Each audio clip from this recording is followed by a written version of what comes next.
लोकांनी आणलेला नाही आणि पुढेही आणणार नाही असा मला विश्वास आहेच. 2 जिल्ह्यामध्ये झालेला बदल, मग 82 मध्ये या जिल्ह्याची निर्मिती झाली, चंद्रपूर वेगळा झाला, गडचिरोली असे 2 जिल्हे झाले आणि माझं कार्यक्षेत्र त्यानंतर गडचिरोली राहिला. गडचिरोलीमध्ये सगळ्या पार्लमेंटपासून तर असेंब्ली सगळ्या रिझर्व्ह असल्यामुळे मी पहिल्यांदाच 2004 मध्ये चिमूर विधानसभा क्षेत्रामध्ये मी निवडणूक लढली आणि पहिल्यांदाच यश मिळालं. अत्यंत कमी मताने मिळालं, पण मला गडचिरोलीमध्ये राहणारा आणि विधान परिषदेचा एक आमदार म्हणून पहिल्यांदा लढल्यानंतर तिथे सिटिंग आमदार होते त्यांना त्यांच्या विरोधात मी लढून जिंकलो. असं बाय इलेक्शन झाले, तिथे पण मला लोकांनी मोठा प्रतिसाद दिला. अशा एक 6 विधानसभा सलग, म्हणजे बाय इलेक्शन घेतली की 6 विधानसभा मी नियमित सलगपणे जिंकत आलेलो आहे आणि विधान परिषद एकदा, म्हणजे असं 7 वेळा विधिमंडळामध्ये निवडणुका जिंकण्याचा योग मला मिळाला. खरं तर शिवसेनेतून मी ज्यावेळेस नारायण राणेंच्या बरोबर काँग्रेसमध्ये प्रवेश केला त्यावेळेस नारायण राणे साहेबांनी वेगळी भूमिका स्वीकारण्याचा निर्णय घेतला होता. पण मी, कारण माझं मूळ घराणं हे काँग्रेसचं होतं, माझे वडील काँग्रेसचे होते आणि त्यामुळे मी विचार केला की विदर्भात आणि आपल्या मूळ ठिकाणी ठीक आहे प्रवास झाला, कारण त्याला कारण असतात. कदाचित वाया शिवसेना गेलो नसतो तर मी कदाचित नेताही झालो नसतो, कारण काँग्रेसची स्पर्धा इतकी मोठी असते की नवीन व्यक्तीला आपला बस्तान बनताना आणि राजकारणात स्थिर होताना अनेक अडचणी येतात. त्यामुळे माझा प्रवास तिकडनं आला आणि मला सुद्धा काँग्रेसने भरभरून पदं दिली. 2दा अल्प कालावधीमध्ये असताना कालावधीसाठी का असेना, पण मी 2दा विरोधी पक्षनेता आणि विविध पदावर काम केलंय, उपनेता म्हणून काम केलंय. आता मी काँग्रेसचा विरोधी पक्ष नेता होऊ शकत नाही, पण मला विधिमंडळाचा काँग्रेस पक्षाचा नेता म्हणून माझ्या हायकमांडनी, खरगे साहेबांनी, राहुलजींनी नियुक्ती केली आणि तो विश्वास टाकला. खरं तर मी माझा मूळ विषय म्हणजे मी ओबीसी चळवळीसाठी काम करणारा कार्यकर्ता म्हणून महाराष्ट्रात माझी ओळख आहे. ओबीसीचे प्रश्न घेऊन लढण्याचं काम मी त्यावेळेस सुरू केलं होतं.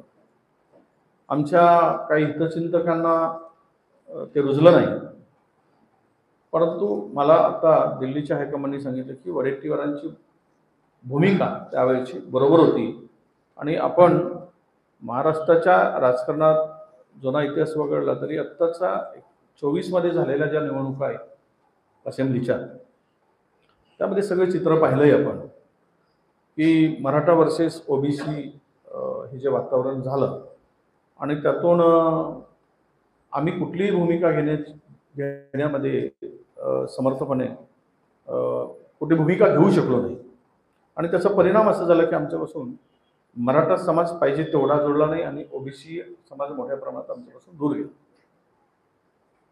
त्यामुळे प्रचंड नुकसान पक्षाचं झालं आणि आम्ही काही लोक फार हवेवर होतो की पार्लमेंटमध्ये आम्हाला लोकसभेमध्ये मोठं यश मिळालं, त्यामुळे आम्हाला वाटलं की आता असेंब्लीमध्ये सुद्धा मिळेल आणि त्यात काही गोंधळही झाला की पार्लमेंटच्या निवडणुका मागे आम्हाला यश मिळाल्यानंतर असेंब्लीमध्ये भारतीय जनता पक्ष आणि त्यांच्या सहकार्याने जी भूमिका किंवा ज्या पद्धतीनं त्यांनी काम केलं म्हणजे ते तर आता सगळ्यांच्या पुढे आहे. कारण मी त्यावर अधिक बोलण्यापेक्षा माझ्या माहितीमध्ये जी उपलब्ध आहे, माझ्याकडे माहिती आणि सगळे याच्यावर उपलब्ध, सगळ्या वेबसाईटवर ECIच्या आत्ता आहे. 2019 ते 24 मध्ये साधारणतः मतदार वाढले ती संख्या होती प्रत्येक मतदारसंघामध्ये 5 वर्षात वाढलेली मतदारसंख्या ही 15 ते 18,000 20,000 पर्यंत होती 5 वर्षामध्ये. काही मतदारसंघामध्ये 22,000 पर्यंत ती वाढलेली आम्ही पाहिली. परंतु पार्लमेंटच्या निवडणुका झाल्यानंतर 5 महिन्यामध्ये जवळपास 188 मतदारसंघामध्ये ॲव्हरेजमध्ये 5 महिन्यामध्ये ही मतदारसंख्या 25 ते 30,000, 22 ते 30,000 ही कशी अचानक आली याचं गणितच काही जुळत नाही.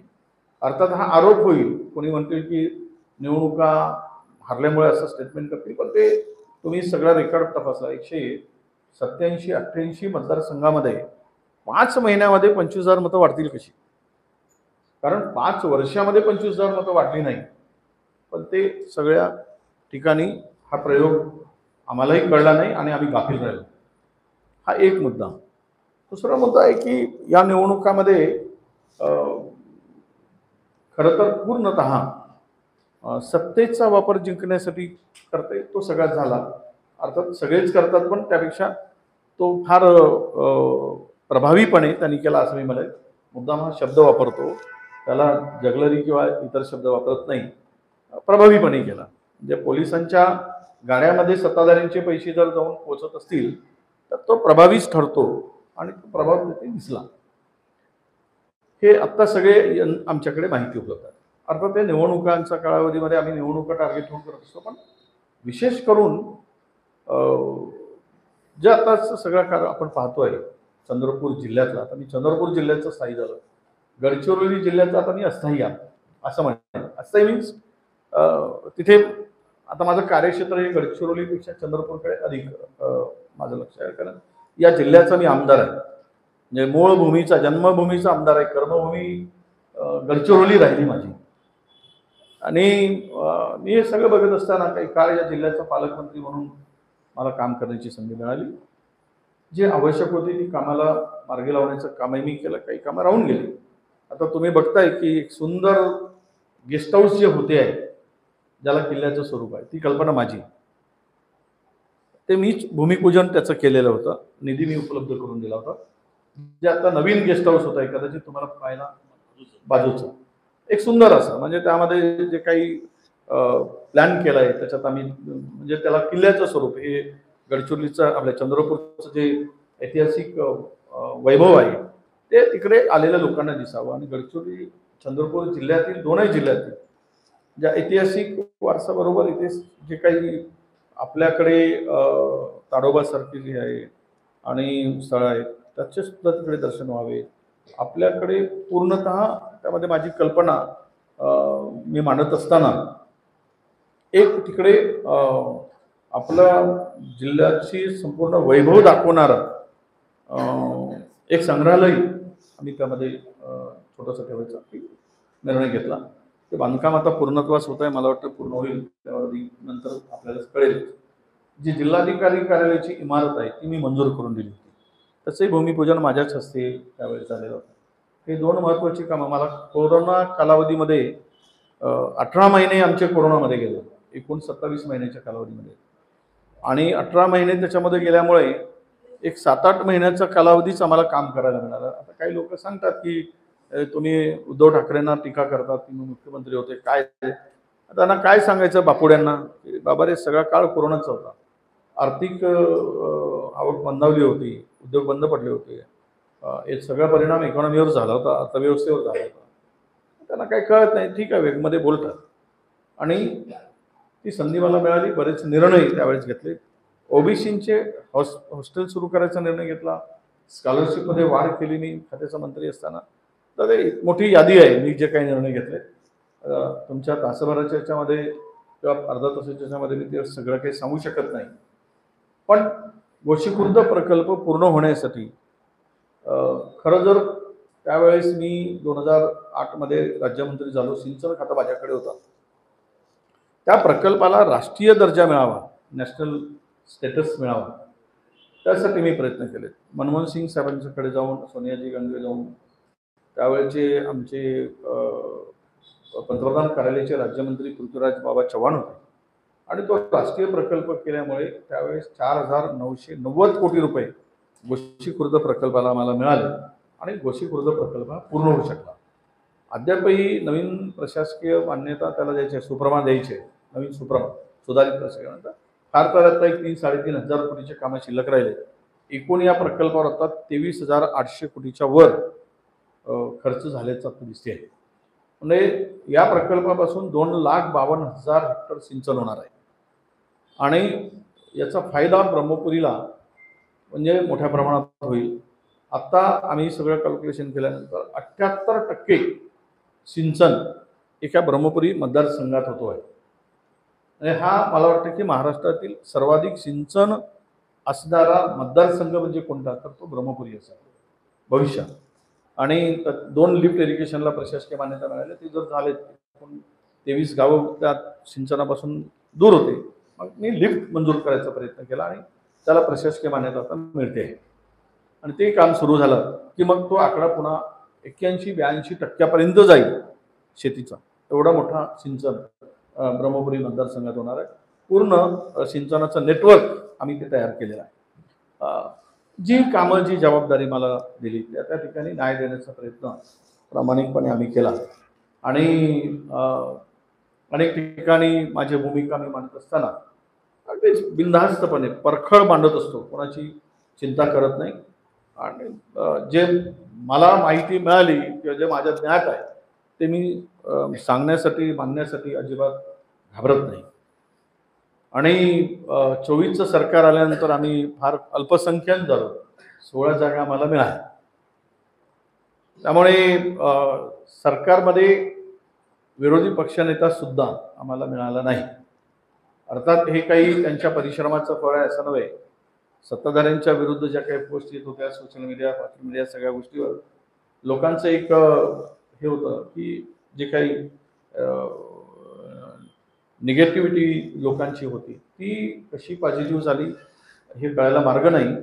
पण 10 पैकी 8 लोक 7 लोक सरकारच्या विरोधात बोलताना सोशल मीडियावर आम्हाला दिसत होते. विद्यमान मुख्यमंत्री असतील किंवा माजी मुख्यमंत्री असतील, या सगळ्यांच्या संदर्भात ती स्पष्टपणे जाणवत होतं. तरी पण त्यांनी प्रचंड बहुमत मिळवलं. बहुमत मिळाल्यानंतर त्यांनी आता मस्तपैकी सरकार जनतेच्या हितासाठी करायला पाहिजे. अलीकडे मात्र हे सरकार जनतेसाठी आहे ते दिसतच नाही. रोजची भांडणं हे हिस्सेवाढीवरून आहे. म्हणजे कुरघोड्यांचं राजकारण सुरू झालं आणि प्रचंड दोघांमध्ये स्पर्धा तिघांमध्ये.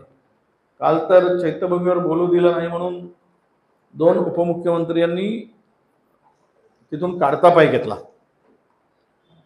अशी बातमी आहे आणि ती वस्तुस्थिती आहे. आता तो क्रम कोणी बदलला, काय बदलला, मोठा विषय आहे. काल परवा मुख्यमंत्र्यांनी आर्थिक सल्लागार नेमला, त्यावरून आमचे अजित पवार ते नाराज असल्याची भूमिका आहे. फायलींचा प्रवास आता खूप मोठा झालेला आहे आणि तो थेट प्रत्येक फाईल मुख्यमंत्री कार्यालयापर्यंत जाते, त्याचंही दुःख आणि वेदना आहे. त्यामुळे या तिघांच्या श्रेयवादामध्ये महाराष्ट्राचा वाटोळं होत आहे हे आता लोकांना कळायला लागलेलं आहे. आणि तो वाटोळं करण्याचं मध्ये काम भविष्यात ही 3 लोक मिळून महाराष्ट्राच्या प्रगतीसाठी नाही तर स्वतःची मिळकतीसाठी सत्तेचा वापर होताना आपल्याला बघायला दिसेल. आणि त्याची प्रचिती येते आहे. कर्जबाजारी होऊन महाराष्ट्र आता उद्ध्वस्त झालेला आहे. साधारणतः 9 लाख कोटीच्या जवळपास कर्ज आहे. आपण तो कर्जाचा वाटा बघितल्यानंतर प्रत्येक माणसाच्या अंगावर आता जन्माला आलं की 1,76,000 रुपयाचं कर्ज होतोय, दिसतोय. जन्माला मुलगा आला की तेवढं कर्ज घेऊन जन्मतोय.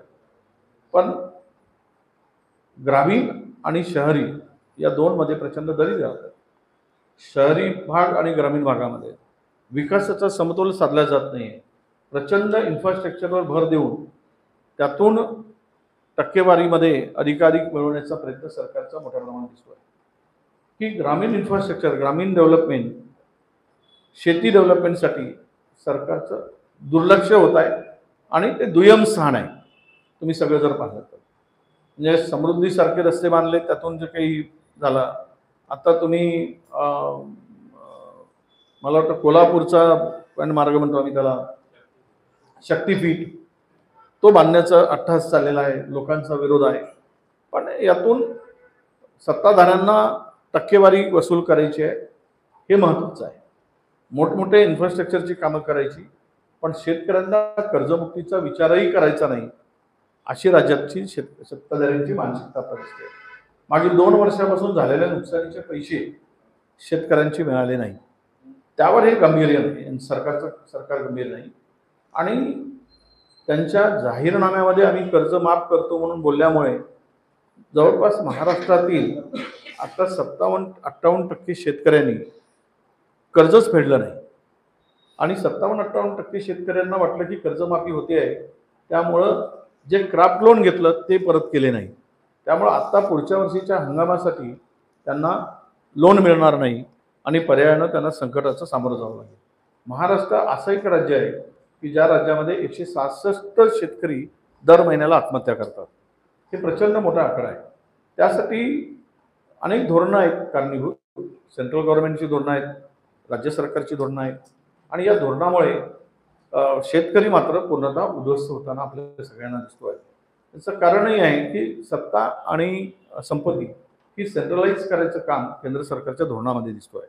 पॉवरही मर्यादित लोकांच्या हातात असावी आणि सत्ता आपली संपत्तीसुद्धा मर्यादित लोकांच्या हातात असावी, असा एकूण प्रयत्न या देशामध्ये सत्ताधारी भारतीय जनता पक्षाच्याकडून दिसतो आहे. अर्थात त्यांना आधारही आहे. त्यांचे जे मातृसंघ आहे, ज्याला त्या सत्ताधाऱ्यांचा, त्यांची ती भूमिका आहे. म्हणजे गोळवळकर गुरुजींच्या भूमिका ते घेऊन पुढे जात आहेत. आणि त्यामुळे सत्ता आणि संपत्ती ही मर्यादित लोकांच्या हातात असावी हे थॉटच त्यांनी मांडलेलं आहे. त्यामुळे त्यावर काही अधिक प्रकाश टाकण्याची गरज नाही. परंतु दुर्दैवानं ह्या सगळ्यामध्ये एक खाजगीकरणाच्या विषयी प्रकर्षानं पुढे आले आणि खाजगीकरणामुळे आज रिझर्वेशन आणि आरक्षण हे संपल्यात जमा झालेलं आहे.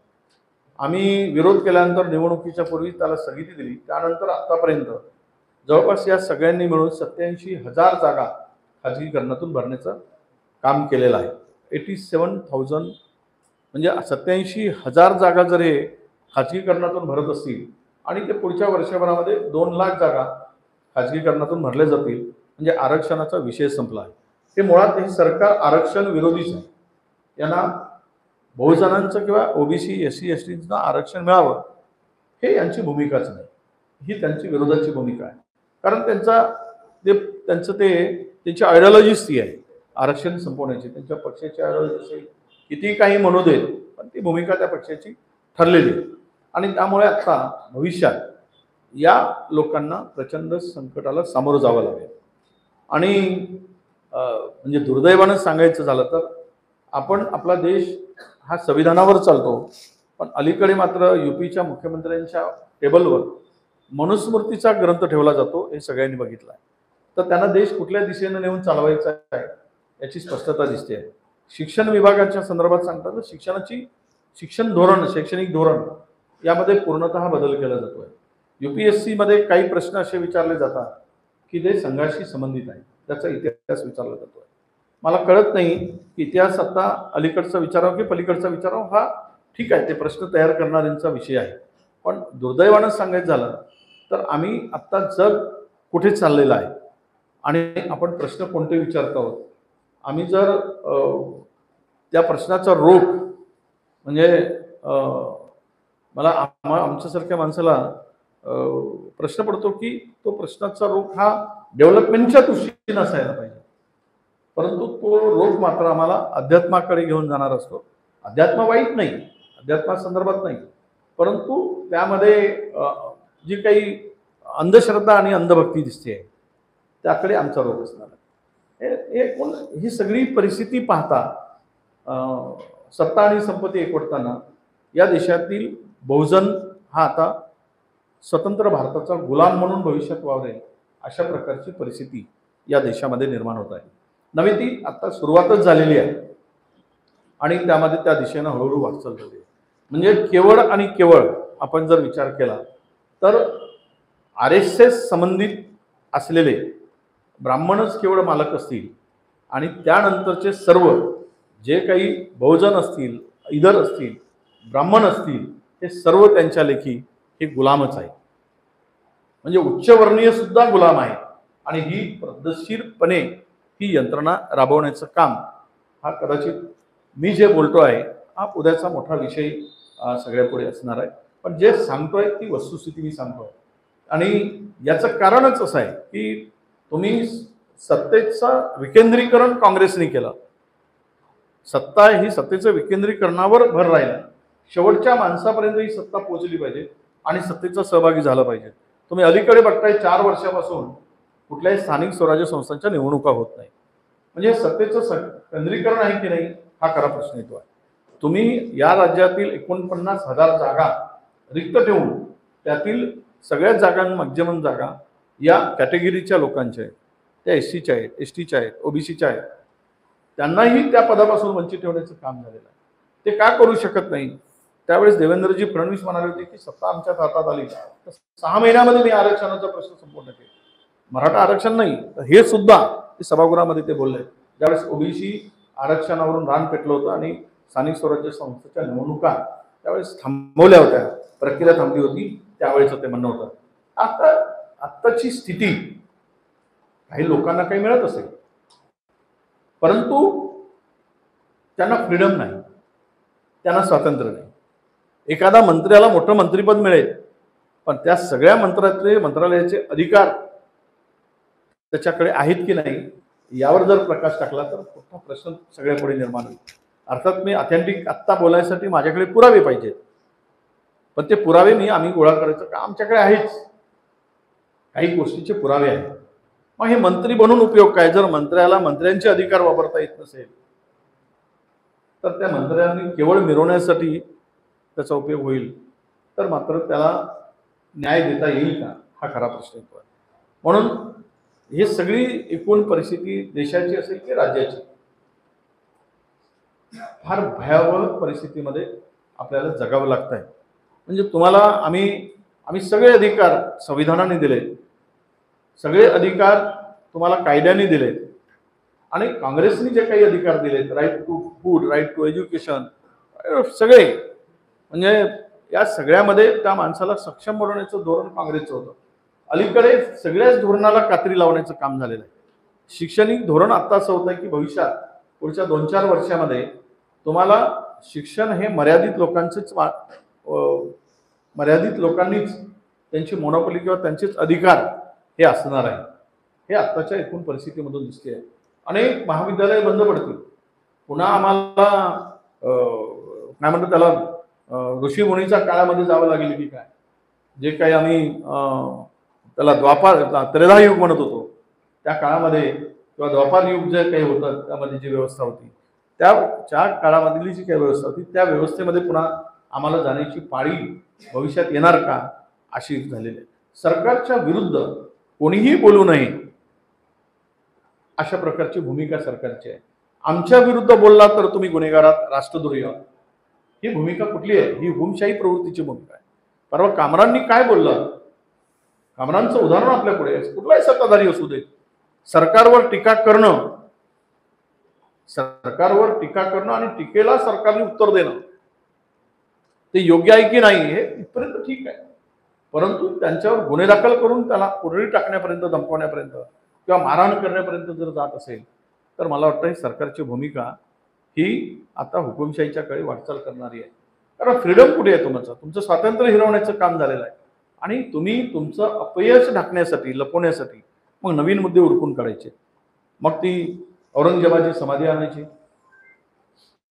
काय संबंध होता औरंगजेबाच्या समाधीचा? 400-450 वर्षापूर्वीचा इतिहास. ती कबर साक्ष देत होती शिवरायांच्या शौर्याची, शिवरायांच्या बाणेदारपणाची, शिवरायांच्या पराक्रमाची साक्ष असणारी कबर खोदून काढून त्यांना कोणाची कबर दाखवायची होत्या? हे सगळं जर आपण पाहिलं तर विकासाला धरून राजकारण होत नाही, विकासाच्या दृष्टीने राजकारण करायचं नाही तर मात्र मुद्द्यापासून दूर जाण्यासाठी आणि आपलं अपयश आणि पाप लपवण्यासाठी असे नवीन मुद्दे उकरून काढायचे. कुठे चाललाय देश?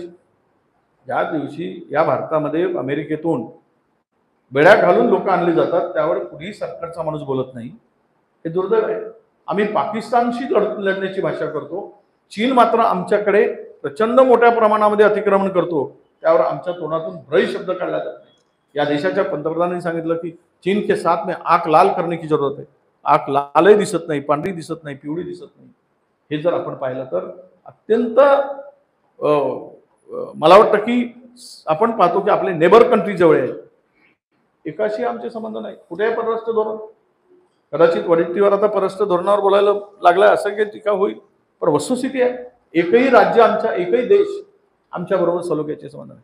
ना श्रीलंका आहे, ना नेपाळ आहे, ना भूतान आहे, ना चीन आहे, ना पाकिस्तान आहे. कुठला राज्य, कुठलाही देश, आज हे सगळी नेबर कंट्रीज, शेजारी देश, हे आमचे सोबती देश होते, भारताचं प्रभुत्व असलेले देश होते. चीन जर सोडला तर ठीक आहे, पाकिस्तानची भूमिका वेगळी असेल, लढाई पाकिस्तानची सांगायची. म्हणजे यांनी असं आहे की कोल्याला घाबरवायचं आणि वाघ दिसला की पळ काढायचं आणि वरून सांगायचं आम शेर आहे. आणि तिकडे लढा ना चीन बरोबर, दाखवा ना शक्ती. तिकडे काय लगताय, कमकुवत को तो हर कोई डराता है. कमजोर माणूस, पाकिस्तानची ताकदच नाही, पाकिस्तानची अवकात नाही भारताशी लढायची, त्यामुळे तुम्ही लढाई का दाखवताय.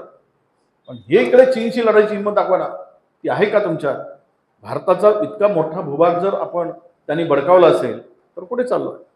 आणि राहिलं काय देशात, देशाची इकॉनॉमिक संपुष्टात आली, फार वाईट अवस्था आहे.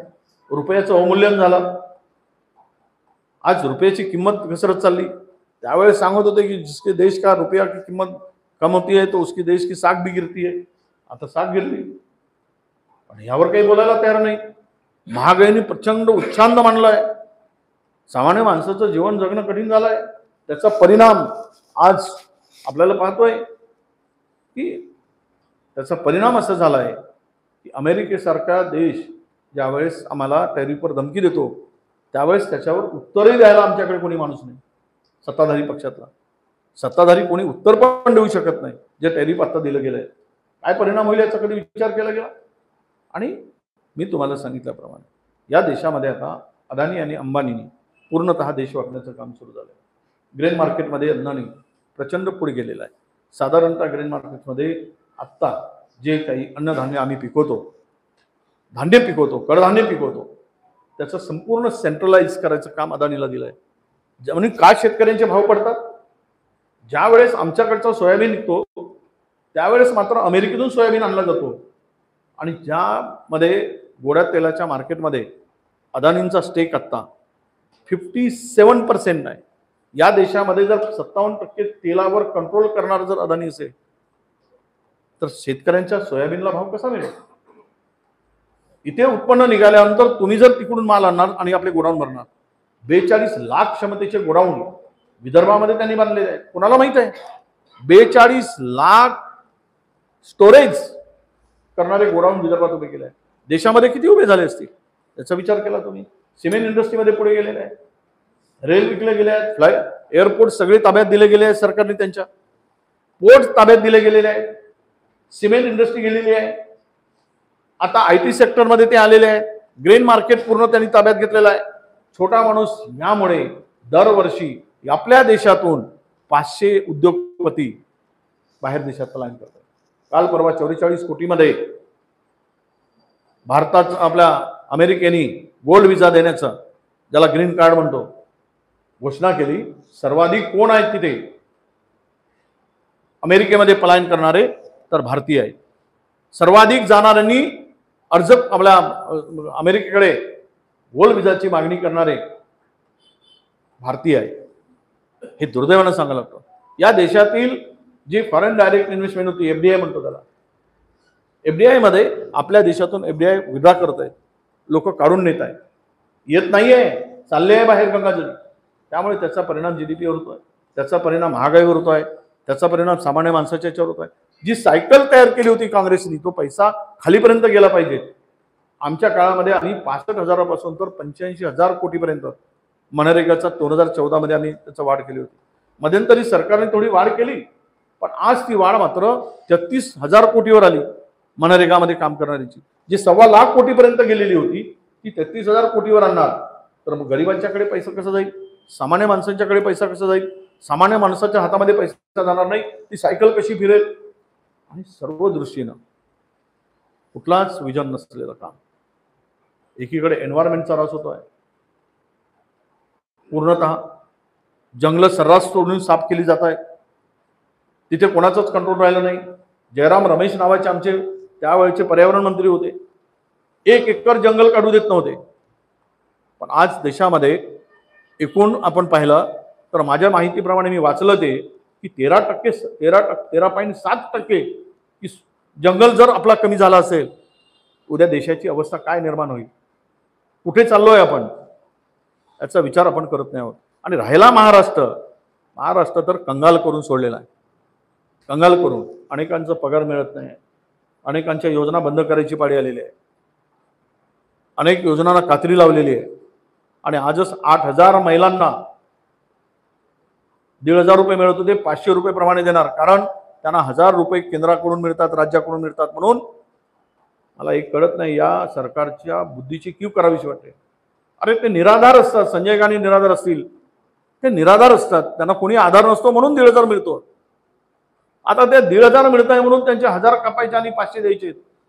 यांच्या बापदाद्यांनी पाहिलं होतं काय 1,500 मध्ये कधी आपण 1,500 रुपयामध्ये कुटुंब चालवू शकतो? ते निराधार महागाईमध्ये, वाढत्या महागाईमध्ये गोड तेल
म्हणून आता समाजच्या नावाने मत मागण्याचा नवीन नका देशामध्ये आणि राज्यामध्ये सुरू झाले. 2014 मध्ये मोदी सरकारला विकासाच्या नावाने मत मागितली. 19 मध्ये मत मागितली भारत पाकिस्तान पुलवामा, आणि 24 मध्ये मत मागताना त्यांना कुठलाही कार्य नव्हता, कारण विकास झाला नव्हता, मत मिळाली नाही, काठावरचं बहुमत मिळालं नाही. नशिबानं चंद्राबाबूमुळे आणि नितीश कुमारमुळे वाचले. एकूण घ्यावा लागला दुसऱ्या पक्षांना. 30-35 जागा इकडे तिकडे झाल्या असत्या तर मोदींचं सरकार महाराष्ट्र देशाच्या आधीवर दिसलं नसतं. त्यालाही काही बैमानी झाली. 87 जागांचे निकाल त्यावेळेस फिरवले गेले. 87 जागा त्यामध्ये हल्ले केले गेल्याची माहिती, आणि त्यामुळे बैमानी करून सत्ता स्थापन केली, राज्यातले असू दे की केंद्रातले असू दे. त्यामुळे आता त्यांना वाटतंय की आपण विकासावर मत मिळू शकत नाही. आता मुद्दे नाही. मंदिराचा प्रयोग झाला, राम मंदिराचा, त्यालाही लोकांनी साथ नाकारला. आणि अशा परिस्थितीमध्ये आता धार्मिक उच्छांड बांधायचं, उन्माद करायचं आणि मतं घ्यायची, लोकांचा खून करून लोकांचा जीव घेऊन दंगे भडकवून सांगितलं, उल्लेख केला औरंगजेबच्या समाधीच्या संदर्भात, आपल्या कबरीच्या संदर्भात. समाधी तर अमित शहानी म्हणतात, माझ्या तोंडी लावून मी म्हणून समाधी म्हणणारे अमित शहाजी होते. त्या कबरीला कोणीतरी येतो, एक मंत्री, तो मंत्री गडबड करतो, दोन धर्मामध्ये करतो. अरे शपथ घेतली संविधानाची, मग तुम्ही संविधानावर चालता की देश राज्य की तुम्हाला कशावर राज्य चालवायचं, तरी त्याच्यावर कारवाई होत नाही, त्याला समज दिली जात नाही. आणि हा जो काही आहे हे आपण आपला देश उद्या पाकिस्तान सारखी परिस्थिती करून देऊ, तालिबान करू आपल्या देशात, त्या दिशेने घेऊन जाऊ. इतका धार्मिक उन्माद त्यांच्या डोक्यावर शिरलेला, म्हणजे त्याला बळी सगळी पडताय. यात सगळ्यात नुकसान कोणाचं होणार असेल एवढंच सांगतो, ओबीसी वर्गाचं.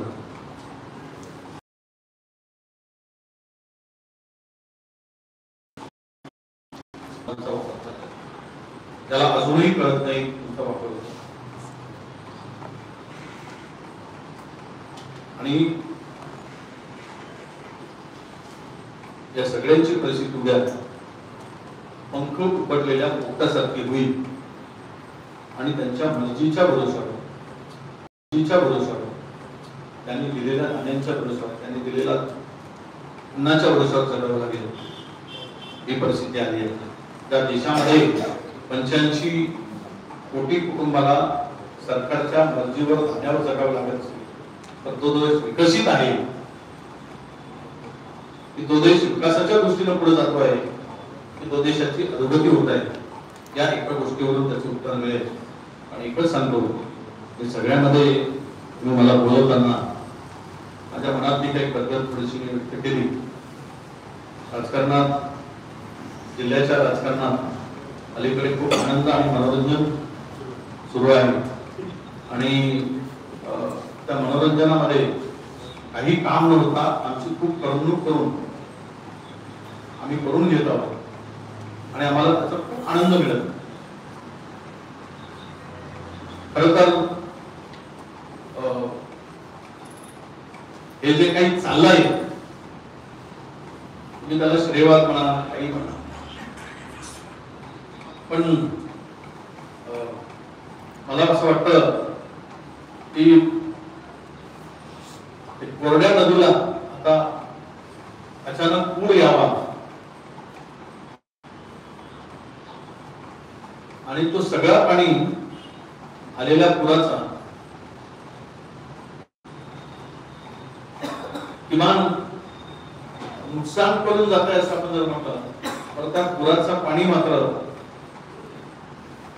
आलेल्या पुराचं पाणी आणि तयार केलेल्या, आलेलं नाही, ते आणलेल्या पुराचं पाणी चंद्रपूर जिल्ह्याला उद्ध्वस्त करू नये म्हणजे आम्ही काही कमवू. मी आमच्या दोन्ही मित्रांना, सिनियर आणि ज्युनियरला, नांदा सौख्य भरे असं म्हणतात, भांडार सौख्य भरे आम्ही त्यांना शुभेच्छा देतो. ही वर्चस्वाची लढाई चंद्रपूर जिल्ह्याच्या विकासाला अडचण करू नये, श्रेयवादाची लढाई असं आमचं मत आहे. तुम्ही भांडाल तर आम्हाला आनंदच आहे. केवळ काँग्रेसच भांडते असं नाही, भाजपही जमून भांडते आणि भांडायला लागली की थांबत नाही.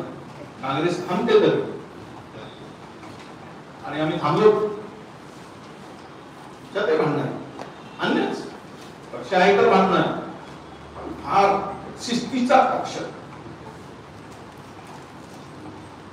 अशी जी काही कल्पना आणली, एकदम शिस्त, जशी कडक टोपी लागते तशी शिस्त.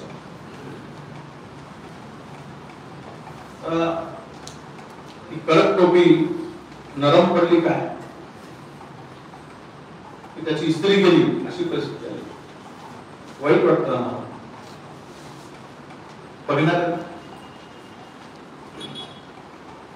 एक एकाचा सूर्योदय होताना दिसतंय, सागर बंगल्याच्या कृपेने,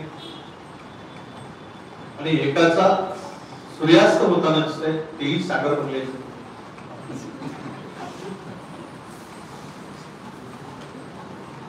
बरं आहे, आमच्या विरुद्ध लढणारे पैलवान आम्ही बाईमध्ये आहोत.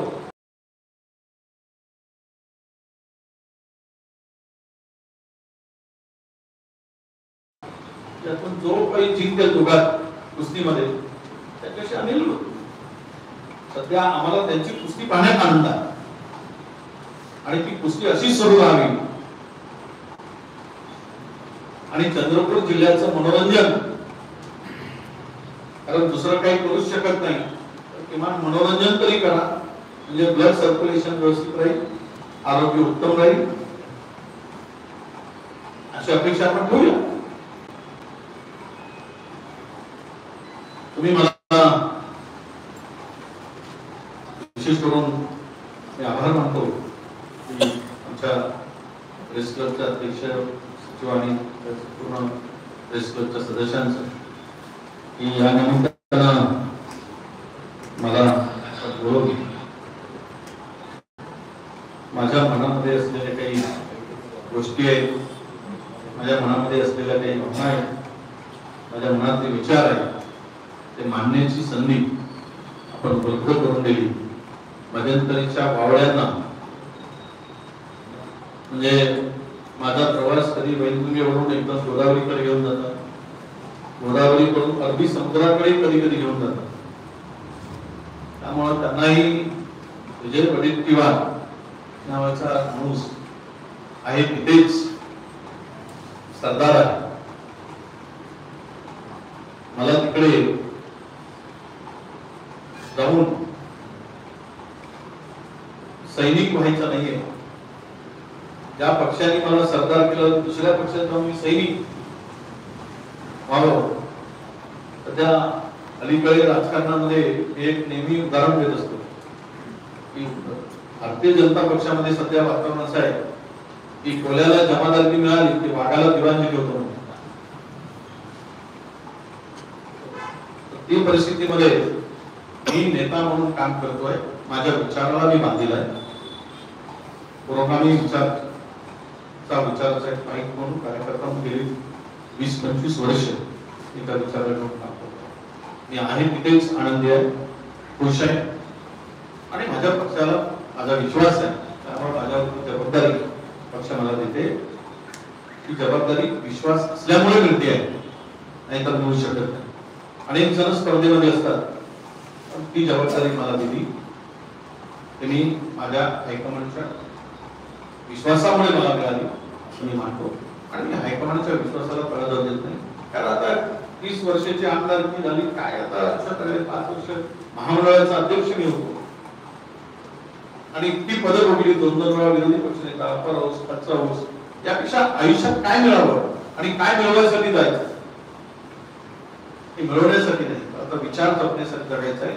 आणि या देशातील, या राज्यातील दलित, आदिवासी, अल्पसंख्याक, ओबीसी या माणसाच्या हक्काची लढाईसाठी आता मला जिंकायचं आहे. उपेक्षित माणसाच्या लढाईमध्ये जो आनंद असतो तो आनंद सत्तेमध्ये जाऊन मिळत नाही. आणि सगळे सत्तेचे सहभागी झाले तर या दुर्लक्षित उपेक्षित माणसाला कोण न्याय मिळवून देऊ शकेल.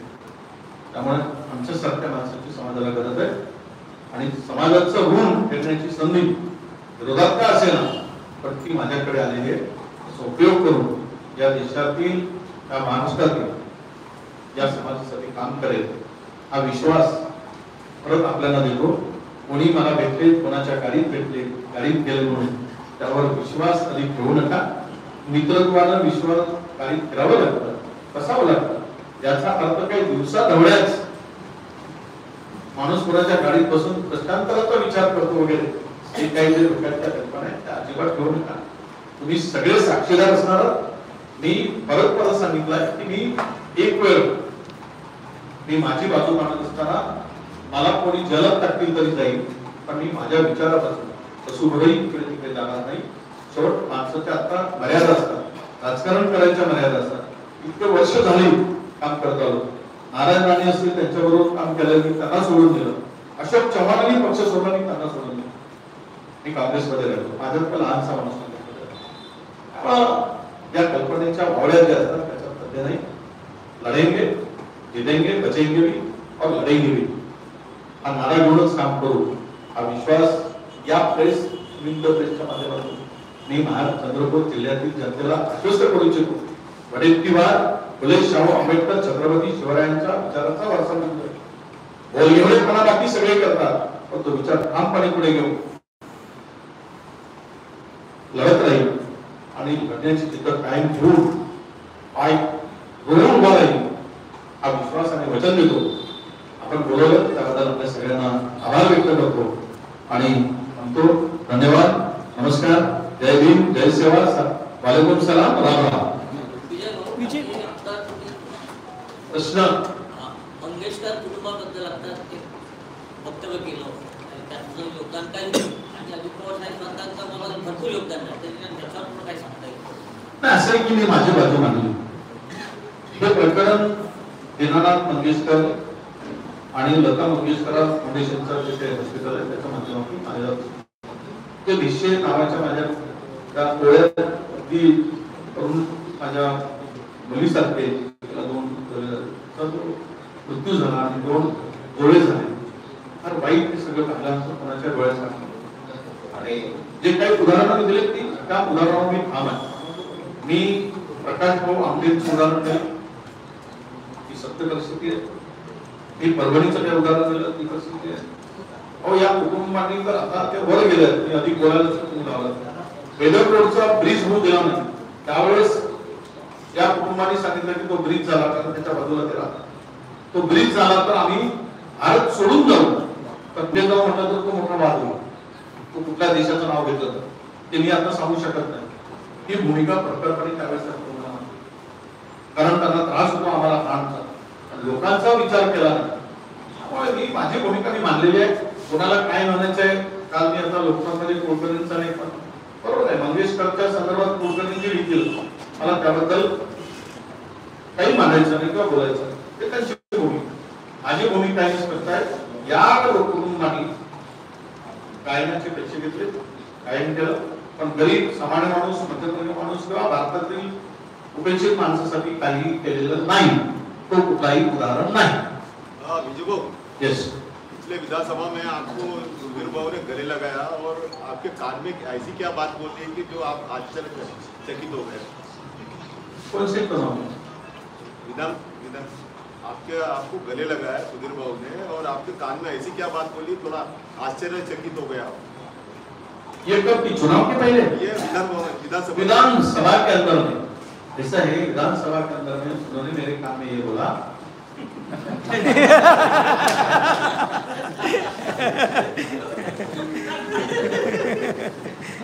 विजय भाऊ, सुधीर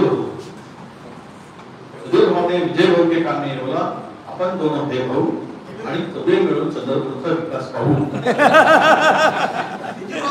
एक विशेष जन सुरक्षा कायदा आणताय त्याच्यावर म्हणजे प्रसार माध्यमांची आणि त्यामध्ये या देशामध्ये आपल्या राज्यात जो कायदा आता बिल आलेला आहे 35 नंबरचं बिल होतं आणि त्याचा आता जैन पार्लमेंटकडे ते बिल गेलेलं आहे.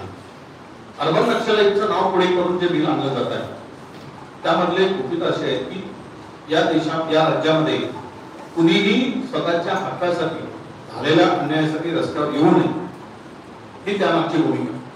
म्हणजे आंदोलनच सरकारच्या विरुद्ध होऊ नये, कोणीही सरकारच्या विरुद्ध बोलूच नाही. सरकार काही खात असेल, सेल खात असेल तरी सरकारच्या विरुद्ध बोलता कामा नये म्हणून जो ते बिल आहे ते विरोधकांना दडपण्यासाठी आहे. विरोधकांचा आवाज पण अन्यायग्रस्तांचा सुद्धा गळा घोटणारं बिल आहे आणि ते केवळ अर्बन नक्षलाईटचं नाव पुढे करून त्याला तसा चेहरा दाखवून, म्हणजे तसा लाडकी बहीणचा चेहरा दाखवून निवडणुकीमध्ये गोलमाल केली आणि लाडकी बहीण म्हणून सांगितलं, तसंच या बिलाच्या मागे अर्बन नक्षलाईट दाखवून हे बिल सरकारच्या विरुद्ध जो कोणी उभा टाकेल तो देशद्रोही ठरवणार, त्याला सजा होईल, तो जेलात पाठवणार, अशा प्रकारचं एक बिल आहे. या बिलाच्या विरुद्ध मी त्या कमिटीमध्ये आहे. अजून होईल ती मीटिंग, त्यावेळेस आम्ही आमचे मुद्दे मांडू. पण अजून ते बिल पुढच्या अधिवेशनापर्यंत कदाचित आणले जाईल, नाही आणलं जाईल, पण आमचा त्या बिलाला प्रखर असा विरोध आहे. विजयभाऊ, तुम्ही काँग्रेसची एकनिष्ठ आहात यात वाद नाही, आपण आता स्पष्ट केलं. पण काँग्रेसकडनं म्हणजे भाजपकडनं अशी काही ऑफर आली होती का अलीकडच्या काळामध्ये? असं आहे, बाजारामध्ये बैल ज्यावेळेस उभा होतो ना, तो शेपूट म्हणून बघतो आणि पाठीवर हात देऊन बघतो. बैल चतुर असला की सौदा होतो. बैल हुशार असेल तर, चालणारा असेल तर त्याच बैलाचा सौदा होतो. त्याच बैलाला विकत घेतलं जातं, त्याच बैलाची ऑफर असते. सध्या तर मी पटावरचा बैल आहे. माझी ऑफर असणार. हे आता सुरजा गडबडे कोठारीपासून तर आष्टीपर्यंत गोलबिपरीपर्यंत अपघाताचं प्रमाण जास्त वाढलं आहे. याच्यात काही आपल्या काय असं आहे, अपघात वाढावेत म्हणून सरकारने त्याला मान्यता दिली का असं म्हणत. विषय असा आहे की ती जी माहिती सुरू झाली, ठीक आहे, काय इन्व्हेस्टमेंट येत आहे, इंडस्ट्रियल डेव्हलपमेंट होत आहे आणि अपघातही मोठ्या प्रमाणात होत आहे. प्रश्न वारंवार असेंब्लीमध्ये पण आलेला, अनेकांनी उपस्थित केलेला. आता ते स्लरीनी कोणसरीला ती चाललेला आहे. स्लरी म्हणजे पाईप मध्ये टाकून पाईपच्या कशाची पाईपलाईन, बंद पाईपलाईन मधून रामअड्डे ते कोणसरीपर्यंत पोहोचला. तर राहिला हा जो रस्ता आहे, मला वाटतं की कोठारीपासून चिलनफुट आहे. इथे आता तिसऱ्या नंबर वाल्यांना पहिल्या नंबरवर लोकांनी आणलं. पुढे राजुऱ्या त्यांनी त्या अपघाताच्या संदर्भात काही भूमिका मांडायला पाहिजे. आम्ही मांडू, बसायलाही नाही सांगणार. दुसरा नंबरवर असणारा माणूस एक नंबरवर पोहोचले, निवडून आले, त्यांची जबाबदारी आहे ना. तिकडे तर धर्मच आहे. तुमचं गाव आहे तिकडे करायची आहे, आमचं गाव राहिलं आहे. पण ठीक आहे, तुम्ही म्हणताय त्यावर लक्ष घालण्याची गरज आहे. आपण गंभीर विषय. बाळू जानोरकरांना तिकीट आणण्यासाठी आम्हाला माहिती आहे, आणि ताईंसाठी तिकीट जे आहे ते तुम्ही आणलं. अनेक सभा मध्ये तुम्ही आला नाही, त्यांचाही विजय तुम्ही सुकर केला. आणि आता मागच्या काळांमध्ये जे काही झालं आहे, तुम्ही चीन पासून ते मंगेशकरांपर्यंत बोलताय, तर तिकीट ताईंकडे गेल्याचं शल्य आहे का? असं आहे, ताईंना तिकीट मिळाली त्याला माझा होकार होता. हायकमांडनी माझ्या होकाराशिवाय ताईंना मला विश्वासात घेऊन ताईंना तिकीट दिली. त्यामुळे आमच्या एकमेकांच्या विश्वासामुळे ती उमेदवारी मिळाली. आता तो विजय त्यांचा झालेला आहे. तुम्ही मला जी जुनी वाद आता आहे भाजपची, एक दोन भावाची, त्यामध्ये बहीण भावाला कशाला बसतो? त्यामध्ये आम्हाला टाकू नका. बहीण भावांचा वाद आमचा नाहीये. आमचा वाद बहीण भावांचा होता नाही, होणार नाही. ठीक आहे, निवडणुकीपर्यंत आम्ही वाद केला, त्यानंतर तुम्ही पाहिला आहे निवडणूक झाल्यानंतरही आमच्या बहिणीने आमच्या मतदारसंघात येऊन काही बोलले, पण मी बोललो नाही. आम्ही नाही बोललो, कारण आमचं श्रेयवादाची लढाई नाही आहे. आम्हाला आमच्या पक्षाला आता रिफॉर्म करायचं आहे आणि मजबूत करायचं. पण गेली ताई तिकडे आल्या हे तुम्ही बोलून दाखवलं. आता मी बोलतच असतो, आल्या त्या आल्या, लपून काहीच नाही. त्यांनी आल्या, ते सांगितले की ते अल्पसंख्याकांचं चालू देऊ नका, लपून काय. पण लोकांनी मला स्वीकारलं, समाजाने सुद्धा मला मतदान केलं, सहकार्य केलं. त्यामुळे तिथेच तो विषय संपला आणि ताई ती चूक लक्षात आली असं त्या खाजगीत बोलल्या.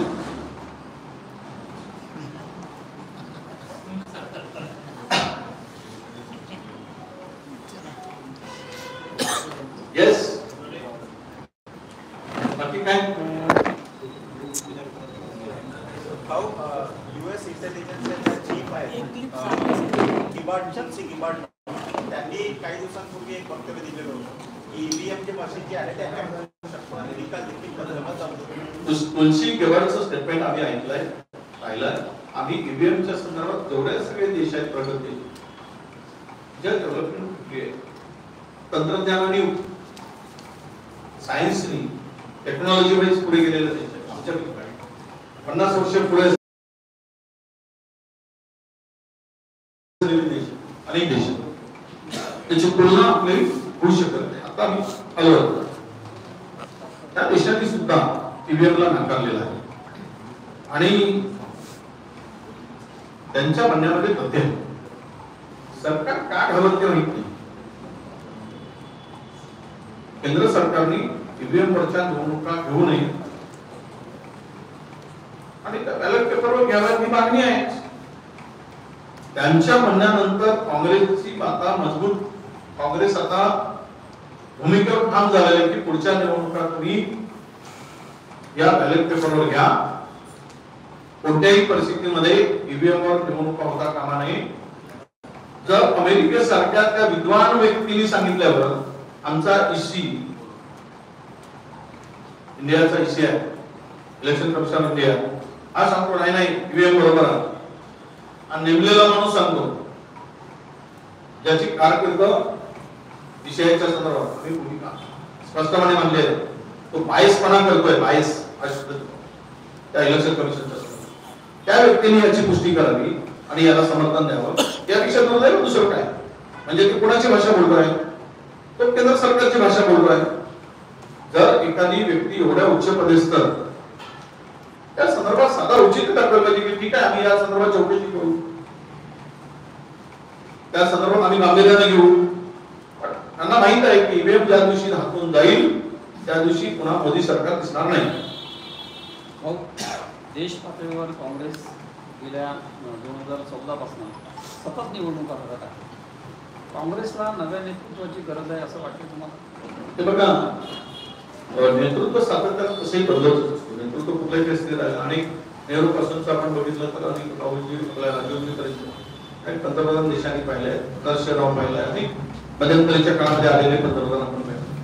असं आहे की अपयशामुळे नेतृत्वाला जबाबदार धरणं प्रत्येक वेळेस योग्य नाही. ठीक आहे काँग्रेसची सत्ता इतकी वर्ष होती 60 वर्ष काँग्रेसचे पंतप्रधान होते तेव्हा सत्ता ठीक आहे. आज भाजपची सत्ता आहे 15 वर्ष झाली. ये भी दौर है ये भी निकल जाएगा. लोकांना काही गोष्टी पटायला रिझल्ट यायला थोडा वेळ लागतो.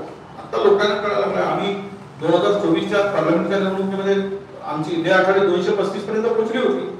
आम्हाला 35 जागा मिळाल्या असत्या तर देशातलं परिवर्तन झालेलं होतं. ही सुद्धा देश कोणाची आहे तर आमच्याच नेतृत्वाची. आम्ही ठीक आहे 50 वरून 100 वर गेलो. दुसरी निवडणूक येईल आम्ही 200 वर जाऊ. 50 चे 100 झाले 100 चे 200 होती. लोकांना कळायला लागलंय हे जे मन कलुषित करण्याचे काम सुरू झालेलं आहे. धर्माधर्मामध्ये आग लावण्याचे जे काम सुरू झालंय लोकांना कळेल याचे रिझल्ट काय होणार आहे. त्यामुळे नेतृत्वावर दोष देऊ नाही नेतृत्व बदलवून नाही. आम्ही आमच्या आयडिओलॉजीला घेऊन प्रखरपणे पुढे जाण्याची आवश्यकता आहे आणि त्या पद्धतीनं जनतेमध्ये आम्हाला पुढे जावं लागेल आणि जनतेमध्ये हा विचार अधिक जोमानं रुजवावा लागेल तर आम्ही सक्सेस होऊ. ते राहुलजी करतायत खरगे साहेब करतायत प्रियंकाजी करतायत आम्ही करतोय त्या विचाराला. ठीक आहे आज कमी पडतोय संपूर्ण साधन संपत्ती सर्व त्यांच्याकडे आज आपल्याकडे त्या दृष्टीने कमी आहोत पण लोकांना हा काही काळ चालतो. काही निवडणुका पैशांनी सुद्धा जिंकता येतात पण सातत्यानं जिंकता येत नाही. तर एखाद्या वेळेस निकाल येतो लोक पैशाला बोलतात आणि पैशामुळे काही निवडणुका जिंकता येतात म्हणून लोकांच्या मनी काही गली उतरवणं काय परमनंट उतरवणं त्याचा वापर प्रचंड होतोच पण ते परमनंट रिझल्ट येईल किंवा सोल्युशन आहे असं मी मानत नाही. भाऊ वक्त बिल्कुल लेके आपकी क्या भूमिका है भाऊ जो भी लाया गया है कितना जनहित है भाऊ ये क्या करेंगे. केदारनाथ का सोना 300 किलो का हार हो गया वो दूर नहीं पाते. चाइना ने जमीन हड़प लिया वो बचा नहीं पाए और ये वक्त बोर्ड की जमीनें बचा. इनको उस जमीन के ऊपर इस सरकार की नजर है. कर्जा बाजार देश हो चुका है 2,55,000 करोड़ का कर्जा. उनको लगता है कि सरकार यह वक्त की जमीन लाएंगे बेचबाज करेंगे थोड़ा सा तो कर्जा से मुक्ति होंगी. आज से भी हिंदुस्तान के देवा जो क्या बोलते उसको मंदिरों के ट्रस्ट की जमीन है, कितने लोगों ने हड़प लिया है? सत्ताधारी पार्टी के लोग ज्यादा है उसमें, मंदिरों की ट्रस्ट की जमीन हड़पने वाले, उसको बचा नहीं पाए। और ये बचाने की बात करते हैं, इसके पीछे राजनीति है ये पूरी की पूरी तरह। और इस जमीन के ऊपर सरकार की नजर है। जो गिफ्ट में दिया है, दान में दिया है, वो सरकार की प्रॉपर्टी नहीं है, तो उसके बारे में ये बात करने की जरूरत नहीं थी। आज हिंसा भड़क रही है, लोगों में अंदर ये चाहते हैं कि हम हिंदुओं के हित में बहुत कुछ कर रहे हैं, ये जताने के लिए, बताने के लिए, और दोनों धर्मों में एक दूरिया निर्माण करने के लिए इस तरह का ये इनके दिमाग में ऐसे बिल का प्रावधान आता है और वो करते हैं। बहुत ऐसा है, ये अभी विधानसभा अधिवेशन में देखा गया कि सत्ताधारी पक्ष के लोग भी ज्यादा मुद्दे विरोधी का काम कर रहे हैं। तो इसी प्रकार अभी जोरगेवाल साहब ने आरटीओ का एक प्रश्न किया, इसमें उनको ऐसा क्या लाचारी होगी कि अधिकारी का हटाने के लिए उनको विधानसभा में प्रश्न उनको प्रश्न उठाना। हमारा काम हल्का कर रहे हैं, हम लोग भी बाहर देते हैं उनको, क्योंकि हमारा आवाज कम पड़ता है, संख्या कम है, तो उनको बोल देते कि तुम्हारा आवाज ज्यादा निकलता है, तुम करो। हमारा कोई भी एक अधिकारी से हमारा काम हल्का हो गया, हमको थोड़ा राहत की सांस मिली, और ये आगे और भी चलते रहना चाहिए, ऐसी हमारी शुभेच्छा है। तो एक सोलापूरचा प्रश्न होता, काँग्रेस आणि भाजपची युती करायची बाजार समितीमध्ये निवडणूक लढली। सोलापूरमध्ये कृषी उत्पन्न बाजार समितीमध्ये भाजप आणि काँग्रेसने युती केली। हे स्थानिक चिन्ह नसतं त्यावर, इथे झालं होतं त्याचा अध्यक्षपद गेला, अध्यक्षपद गेला, भाजपमध्ये गेला, त्यामुळं तिथे त्याच्यापासून धडा घेतील अशी अपेक्षा करतो। सुभाष देशमुख पॅनलवर ठाम आहेत, सुभाष देशमुख ठाम आहेत ते भाजप युती करण्यासाठी। सुभाष देशमुख भाजपसोबत युती करण्यासाठी ठाम आहेत। सुभाष देशमुख भाजपचा आहे आमदार, ते कसे ठाम राहतात भाजप बरोबर? ते ठाम असतील काँग्रेस बरोबर करण्यासाठी, तेही आपल्या चंद्रपूरकडचे साथीदारच आहे, कारण त्यांना नाही भेटलं म्हणून ते गेले।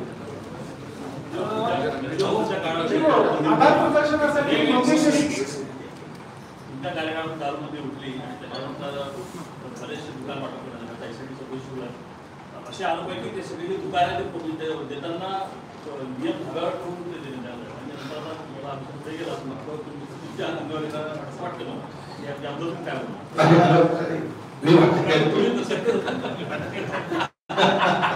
अरे बाबा, दुकानं वाटले गेले जवळपास 388 दुकान, ही भाजपची सत्ता आल्यापासून वाटलेली गेली दुकान किती?